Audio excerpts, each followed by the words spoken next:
کریمہ کا سید کونین سرور کون مکہ صلی اللہ تعالی علیہ وسلم کے یار کہنے لگے حضور نے سلام بھیجا ہے ساتھ میں تمہیں ایک پیام بھی بھیجا ہے کہنے لگے سلام کے بعد پیام کیا بھیجا ہے بولے پیام یہ بھیجا ہے سید کونین نے فرمایا جو تمہاری بیٹی ہے اس بیٹی کا نکاح مجھ سے کر دو سبحان اللہ سبحان اس بیٹی کا نکاح مجھ سے کر دو جب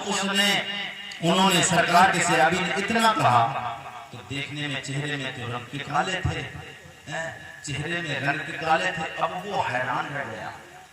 قبیلے کا یا سردار ہے اور وہ اس کی بیٹی جس کا ہاتھ مانگنے گئے تھے جس کے نکاح کے رشتے کی بات چل رہی تھی پورے عرب میں اس کے حسن کی مثالیں پیش کی جاتی تھی اتنی خوبصورت لڑکی اب باپ دیکھتا ہے بولا ٹھیک ہے میں اندر جا کر مشورہ کرتا ہوں اپنی بی بی کے پاس پہنچتا ہے جا کر بی بی سے مشورہ کرتا ہے بی بی نے جب دیکھا بی بی کہتی ہماری بیٹی آپ کو پتہ نہیں کتنے حسن والی ہے کتنی خوبصورت ہے پورے شہر میں اس کے حسن کے چرچے ہیں اس کے حسن کی مثالیں پیش کی جاتی ہیں آپ کیسے رشتہ قبول کر سکتے ہیں بولے دونوں میں آپس میں بات چل رہی تھی لیکن جس روم میں بات جس کمرے میں بات چل رہی تھی اس کے برابر میں ایک کمرے میں بیٹی سن رہی تھی سبحان اللہ سبحان اللہ اللہ کرے ہو سکتا ہے اللہ کرے مہربانی فرمائے پروردگار اور اللہ کرم فرما دے ہماری مائیں بہنیں اور ہماری بیٹیاں بھی ایسی ہو جائیں اللہ قبول فرمائے میرے کریمہ کا سید کونین سرور کون مکہ صلی اللہ تعالی علیہ وسلم کے غلاموں میرے کریمہ کا کے غلام نے جب اتنا سنا وہ کہنے لگا آنے والے مسافر میں مشورہ کرتا ہوں بی بی سے جا کے مشورہ کرنے لگ گیا انہیں جو بندہ آیا ہے رنگ کا کالا ہے بڑا قبیلہ نہیں بڑا خاندان نہیں معمولی سا بندہ ہے ہماری بیٹی بڑے حسن والی ہے ہمارا وقار شہر میں بڑا اونچا ہے بڑا برندوں والا ہے ہم کیسے یہ رشتہ قبول کر لیں ادھر باپ نے بھی انکار کیا ادھر بیٹی کا بھی انکار باپ منع کرنے جا رہا تھا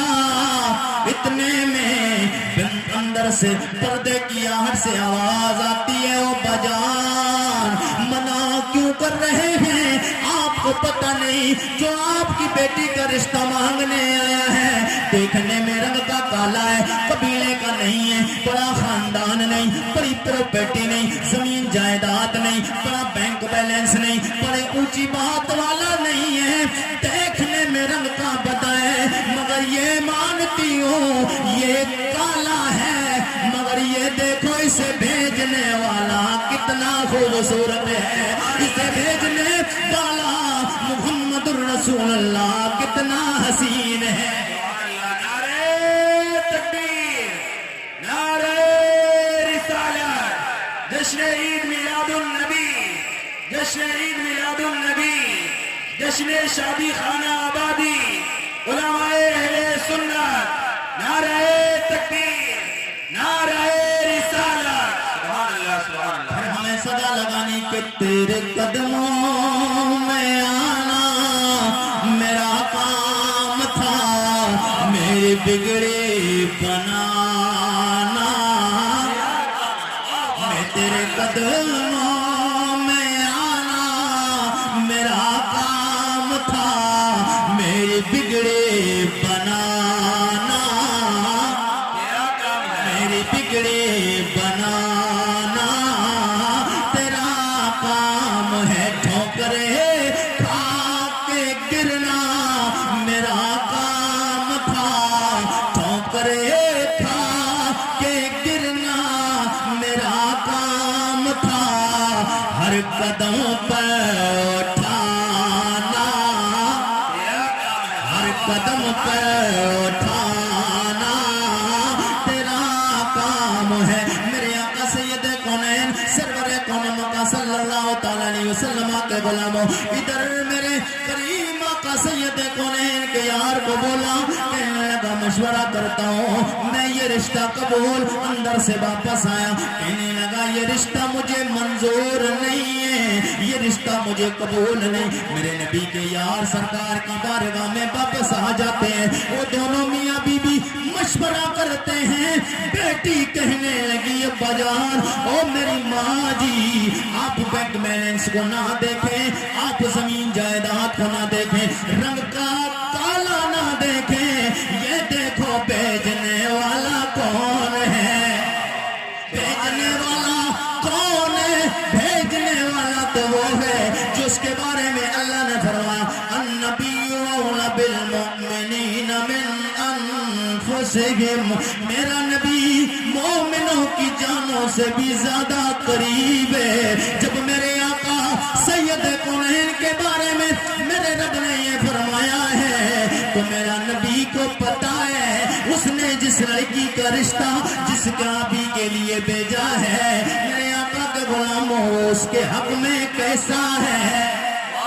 یہ میرے آقا سید کونین کے غلاموں بات یہیں تک ختم نہیں ہوتی ہے. میرے آقا حضور سرور کون مکہ کا غلام سرکار کی بارگاہ میں جاتے کہنے لگے یا رسول اللہ رنگ کا بھداؤ, چہرے کا خوبصورت نہیں, رنگ کا کالا ہو, قبیلہ نہیں خاندان نہیں, قبیلہ نہیں خاندان نہیں, زمین جائیداد پراپرٹی نہیں, یا رسول اللہ مالدار نہیں ہوں اس لیے ٹھکرایا گیا ہو. میرے آقا کے غلاموں جس کا رشتہ نبی سے مل جاتا ہے وہ ٹھکرایا نہیں جاتا, وہ ٹھکرایا نہیں جاتا. میں نے کیونکہ کل میں نے شعر پڑھا وہ پھر پڑھوں گا انشاءاللہ مزہ آئے گا. میرے آقا سید کونین سرور کون مکہ صلی اللہ تعالیٰ علیہ وسلم کے غلاموں سرکار کی بارگاہ میں ادھر یار پہنچے, ادھر بیٹی کے اسرار پہ ماں بھی راضی باپ بھی راضی ہو جائے, باپ بھی راضی ہوا ماں بھی راضی ہوئی. میرے آقا حضور کی بارگاہ میں ماں باپ دونوں جاتے بیٹی کو ساتھ لیتے جا کے سرکار کی بارگاہ میں عرض کرتے ہیں الصلاۃ والسلام علیک یا رسول اللہ, او یا رسول اللہ سلام ہو آپ کو. میرے کریم آقا جو آپ نے پیغام بھیجا تھا آپ نے جو آپ نے اپنے غلام آپ نے اپنے سیابی اپنے یار کو بھیجا رشتے کے لیے میری بیٹی کے لیے, یا رسول اللہ میں بھی راضی ہوں, میری بیوی بھی راضی, میری بیٹی بھی راضی ہے, میری بیٹی بھی راضی ہے. سرکار نے نکاح فرمایا, آگے کی گفتگو سنیں گے مچل جائیں گے. سرکار نے نکاح فرمایا اور نکاح کے بعد میں میرے آقا کے ہاتھ اٹھ گئے. سبحان اللہ سبحان اللہ. آپ کے یہاں بھی نکاح ہوتے نہیں ہوتے؟ جی نکاح ہوتے ہیں نا جی. ہندوستان بھر میں ہر جگہ پر جہاں سنی مسلمان ہیں اور سنی کیا سب لوگ نکاح پڑھاتے ہیں, سنی الگ والے بھی پڑھاتے ہیں, نکاح تو ہوتے ہی ہیں سب میں, مگر وہ الگ بات ہے وہ دعا میں شامل نہیں ہوتے ہیں, دعا میں شامل ہوتے ہیں. تو نکاح ہوتا ہے, نکاح کے بعد امام صاحب دعا کراتے ہیں. بتائیے امام صاحب موجود ہیں دعا کراتے ہیں نہیں کراتے ہیں؟ نکاح ہو جاتا بتاشے آتے ہیں چھوارے آتے ہیں تو فاتحہ ہوتی ہے نہیں, دعا کراتے ہیں نہیں کراتے؟ اگر نہیں کراتے ہوں تو ہو سکتا ہے میں الگ میں مشورہ دوں, آپ کے سامنے نہیں بتاؤں گا. کراتے ہیں نا دعا کراتے ہیں, بہرحال دعا کراتے ہیں. وہی دعا کون سی ہے یہ میرے آقا نے دعا فرمائی. سبحان اللہ سبحان اللہ. وہی سلسلہ چل رہا ہے, قیامت تک دعا ہوتی رہے گی اور دعا میں فائدے بھی ہیں. میرے آقا نے دعا فرمائی. اب سرکار کی دعا کیا تھی, اگر یہی انداز میں اگر شادی کرنے لگے بندہ, وہ لڑکی نے کہا تھا یار میرے ماں باپ سے, اپنے ماں باپ سے کہا تھا میرے باپ ابا جان ماں جی میں یہ رشتہ قبول کرتی ہوں. کیوں؟ کیونکہ رشتہ محمد عربی نے بھیجا ہے, رشتہ کونین کے ہادی و مہدی سید الثقلین نبی الحرمین نے بھیجا ہے, رشتہ دو جہاں کے مالک و مختار نے بھیجا ہے. حضور نے رشتہ بھیجا ہے تو یہ رشتہ مجھے اب انکار نہیں کرنا ہے, اس کا مجھے اصرار کرنا ہے, مجھے قبول کرنا ہے یہ رشتے کو, اس لیے کہ دو جہان کے مالک و مختار نبی نے بھیجا ہے. اب وہ بیٹی نے رشتہ قبول کیا, اس کا اثر اور اس کا فائدہ بیٹی کو کیا ملتا ہے؟ جی لگا کے بولے تو بات آگے بڑھے. سبحان اللہ سبحان اللہ. اچھا میں جو بول رہا ہوں آپ کی سمجھ تو آ رہا, اچھا لگ رہا, جی لگ رہا, جی لگا کے بول سبحان اللہ. میرے آقا کے غلاموں سرکار سید کونین نے نکاح پڑھا دیا. سرکار نے دعا کے لیے ہاتھ اٹھائے, میرے کریم آقا سید کونین نے ہاتھ اٹھائے, ہاتھ اٹھا کے میرے آقا نے دعا فرمائی، ان میں 2 خاص دعائیں میرے آقا نے دی، میرے آقا نے 2 دعائیں دی۔ میرے آقا نے فرمایا او میرے پروردگارا، یہ جو میں نے نکاح پڑھایا ہے میرے یار کی شادی ایک قبیلے کے سردار کی بڑی حسن و جمال والی لڑکی سے جو میں نے کرائی، او میرے ربا میری دعا کو قبول فرما،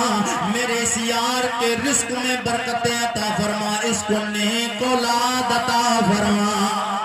میرے کریم آقا کے غلاموں، جو ماں باپ رشتہ اس لیے نہیں کر رہے تھے، بڑا قبیلہ نہیں، بڑا خاندان نہیں، بڑی پراپرٹی نہیں، زمین جائیداد نہیں، میرے آقا نے فرمایا رب کی بارگاہ میں دعا کی، مولا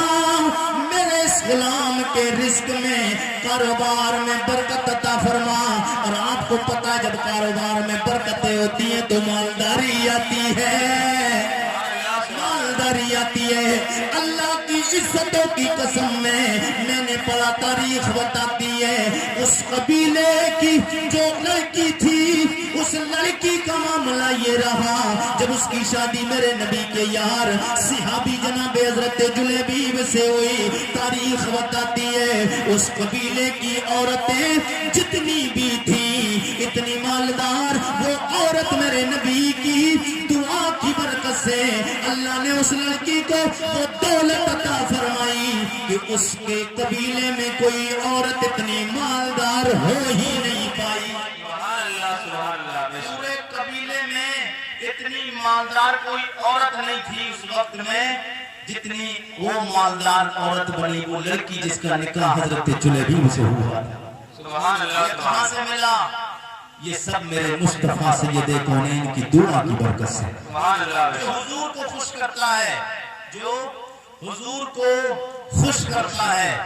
اللہ تعالیٰ اس کو خوش کرتا ہے۔ بے شک بے شک۔ دنیا بھی سنورتی ہے، اس کی آخرت بھی سنورتی ہے۔ اللہ ہمیں اور آپ کو سب کو حضور